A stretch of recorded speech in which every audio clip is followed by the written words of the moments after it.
Good day everyone. I'm here to report to you and discuss about the mechanism and control of feeding.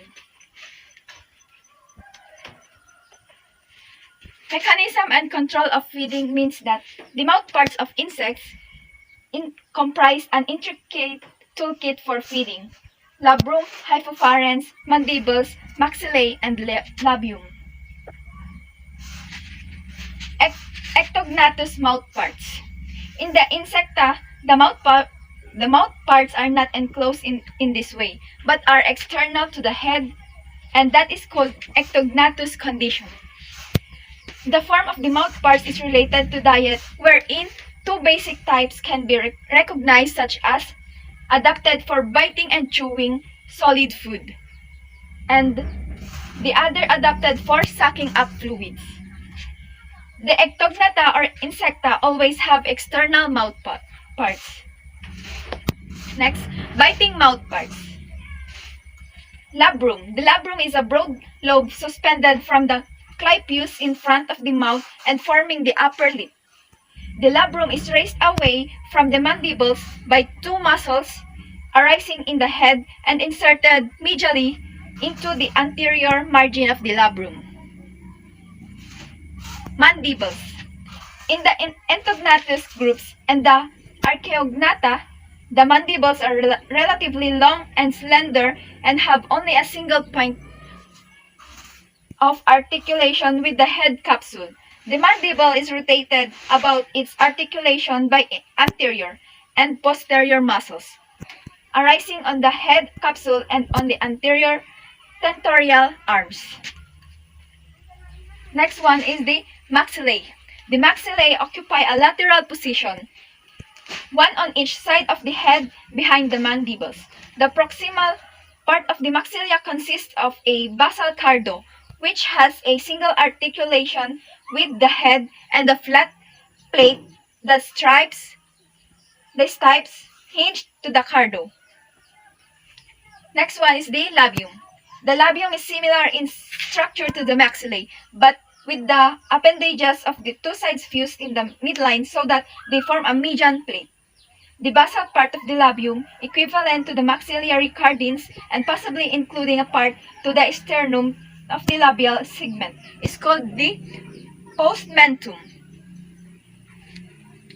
hypopharynx. The hypopharynx is a median lobe immediately behind the mouth. The salivary duct usually opens behind it, between it and the labium.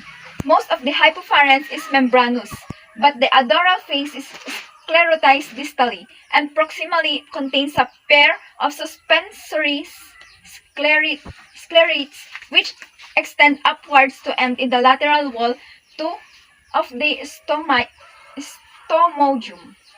Next, the mechanics of feeding involves a complex interplay between the physical and chemical properties of the food and the sensory, neural, and motor system responsible for coordinating the movements of the mouth parts.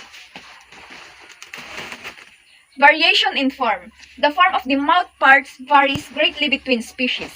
The biting surface of the mandible is often differentiated into a move distal incisor region and a proximal molar region whose development varies with diet. Sucking mouthparts. The mouthparts of insects which feed on fluids are modified in various ways. To form a tube, through liquid can be drawn into the mouth, and usually another through which saliva passes. The muscles of the sebarium or pharynx are strongly developed to form a pump. Then, sensilla on the mouthparts. Most of the sensilla on the mouthparts are contact chemoreceptors, but mechanoreceptors are also common, and olfactory sensilla are often present on the palps. Chordotonal organs, which probably function as pressure receptors, are present at the tips of the mandibular cusps and also in the laciniae, which is heavily sclerotized and tooth-like. So next is the mechanics and control of feeding. Before an insect starts to feed, it exhibits a series of behavioral activities which may lead to acceptance or rejection of the food.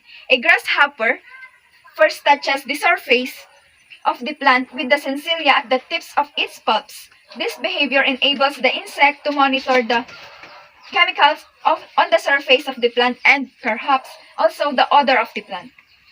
This may lead to the insect to reject the plant without further investigation or to make an exploratory bite, releasing chemicals from within the plant, which flow across the hydrophilic inner surface of the sebarium. This in turn may result in rejection, or the insect may start to feed. Essentially, similar behaviors are seen in caterpillars and leaf-eating beetles. The principal chemicals inducing feeding, such as the phagostimulants of leaf-eating insects, are sucrose and hexose sugars, but the exploratory bite following pulpation may be induced by components of the leaf wax. Insects that feed only on specific plant taxa may require the presence of a compound that is characteristic of the plant species or group of species. For example, many caterpillars and beetles that feed on plants that feeds on plants in the family Brassicaceae, which includes cabbage, are stimulated to feed by mustard oil glucosides that are characteristic of this plant family. So next is the biting and chewing of insects. Biting and chewing insects make regular opening and closing movements of the mandibles, both locusts and caterpillars. As a result of a sequence of bites, the insect cuts off a fragment of food which is pushed back toward the mouth by the mandibles, often aided by the maxillae. Periods of continuous biting are often separated by short pauses, presumably associated with swallowing the food. The pauses get longer as the meal progresses, as negative feedbacks from stretch receptors in the gut build up throughout the course of the meal and initial levels of arousal decline. Next. The motor pattern controlling movement of the mouth parts is generated in the subesophageal ganglion. Premotor central pattern generating circuits produce the basic mandibular chewing rhythm, which is modulated by feedback from mechano and chemoreceptors on the mouth parts responding to physical and chemical properties of the food. Next. Fluid feeding of insects. Proboscis extension by nectar feeding flies and bees depends on the activity of muscles associated with the mouth parts. In Lepidoptera, the proboscis is caused to unroll by increased pressure of the hemolymph. This pressure is generated in the stipes associated with each galley. A valve isolates the cell of these tips when the latter contracts. Insects feeding on the internal fluids of other organisms must first penetrate the host tissues.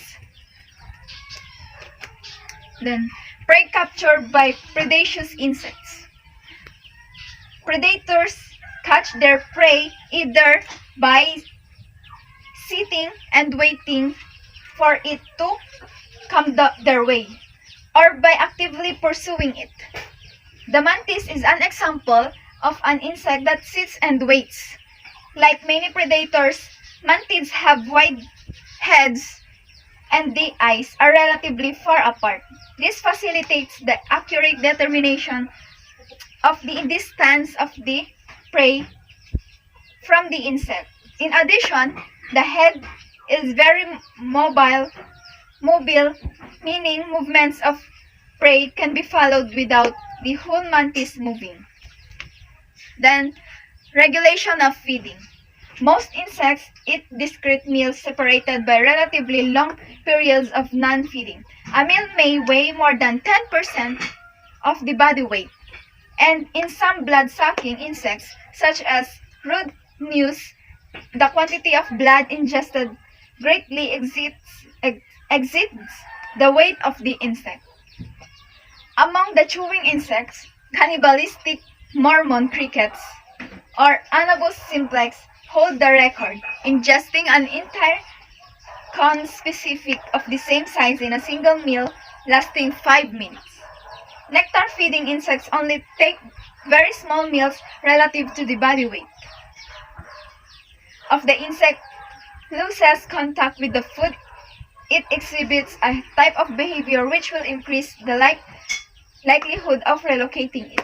This is commonly known as local searching behavior. For example, once an adult coccinellid has eaten an aphid, it moves less rapidly and turns more frequently. The result of this change in behavior is to keep the insect close to the point at which it encountered prey, and since aphids are commonly clumped together to increase the likelihood of encountering more food.